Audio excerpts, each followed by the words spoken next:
Seguimos en el LTE World Summit 2012 que se está celebrando en la ciudad de Barcelona para tratar todos los temas de LTE a nivel global, y nos acompaña Jean-Pierre, que es del UMTS Forum. Lo conocen ya de hace muchos años, que ha estado en el UMTS Forum, pero también ahora está con Orange, que es el operador en Francia de France Telecom. Vamos a cambiar al inglés para hablar con Jean-Pierre de algunos temas, sobre todo relacionados con el espectro. Jean-Pierre, welcome to Telesemana. Thank you. So I was telling our audience that you are here, a member of the UMTS Forum, actually the president, and also that you are with Orange. Yes. And the wholesale area of Orange. Exactly. Okay. So Double hat. Double hat. So you have two hats. Yes. Right. Two teams. So you always win. So let's go for the spectrum, which is probably a key issue, and we're seeing a lot of things going on with the spectrum. Bands on one hand, different spectrum bands, but also refarming, which is also a topic that's being discussed. Why don't you give us an update on what the UMTS Forum is advocating for in terms of spectrum for LTE? Just let's remind that we were involved in the World Radio Conference 2012 that took place in Geneva in January-February this year, at the occasion of which we issued a white paper on spectrum and issued some key messages directed towards the conference and the delegations. Of course, advocating for more spectrum for the mobile industry in the framework of a constant and growing data traffic. Last year we had the opportunity to issue a report on the mobile traffic forecast 2010-2020 that showed that worldwide, and without accepting the Wi-Fi traffic, only mobile traffic would grow with a factor of 33 in 2020 compared with 2010. Okay. So this is a first step showing the need to open a study cycle between this World Radio Conference 2012 that closed in February and the next World Radio Conference in 2015 to open a study cycle on spectrum usage, spectrum needs in order in World Radio Conference 2015 to be able to allocate more spectrum to the mobile industry.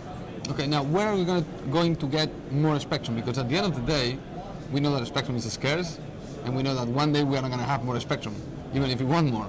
So what bands and where can we get more spectrum? So when you ask for more spectrum, which spectrum are you seeing as your main objective, and that the regulators need to free for the mobile industry?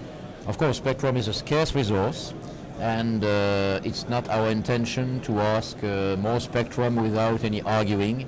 And of course, in parallel, the operators have to deploy all optimization techniques in order to optimize capacity of their networks, to save costs, of course, and to use, for instance, small cells to optimize their networks. So this is a fact.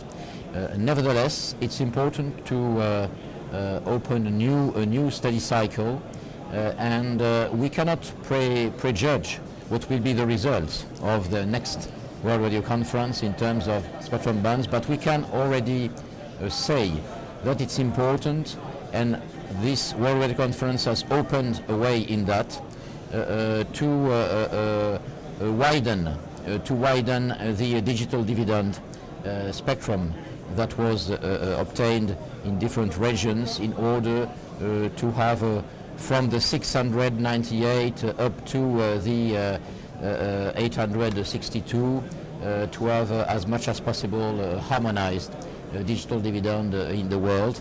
So this could be a first target, of course, supported by adequate studies. Other bands such as the 3.4, 3.8 gigahertz in the satellite C-band could be important to study, and a recent UMTS Forum report on the occupation of the C-band, more particularly between 3.4 and 3.8 giga, as a first step, has shown that some possibility exists there to extend mobile allocation.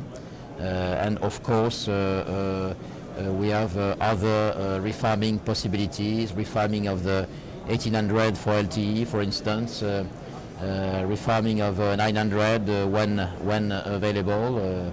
But we know that technologies will coexist, generations will coexist, and certainly all these bands supported, these studies supported by spectrum usage, spectrum needs, strong analysis will be necessary. Okay, going to the 700, why aren't we able to find lower bands, which operators always like because they need to invest less in less infrastructure? For example, 450, it's a band that the CDMA community used, and on the other side has never been discussed much. So there were some attempts years ago on trying to do GSM on 450, but nothing really took off.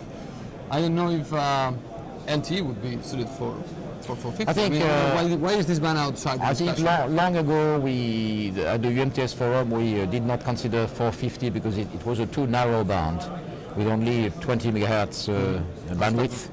And for rural areas? For UMTS carrier bandwidth and all the more for LTE carrier bandwidth, it was of course not wide enough. I think for the moment, let's see what the studies will show, but for the moment we are more interested in, let's say, in deepening the harmonization in the full digital dividend band, refarming of other bands. Also, we recently responded to consultations on the L band, the 1.5 being interesting for UMTS downlink. And LTE downlink. Also, of course, the 2.6 securing harmonization of 2.6 and clearance of 2.6. We have the 2.3, 2.4 for the TDD expanding in the world, in addition to the TD part of the 2.6 band, and these 3.5, 3.4, 3.8.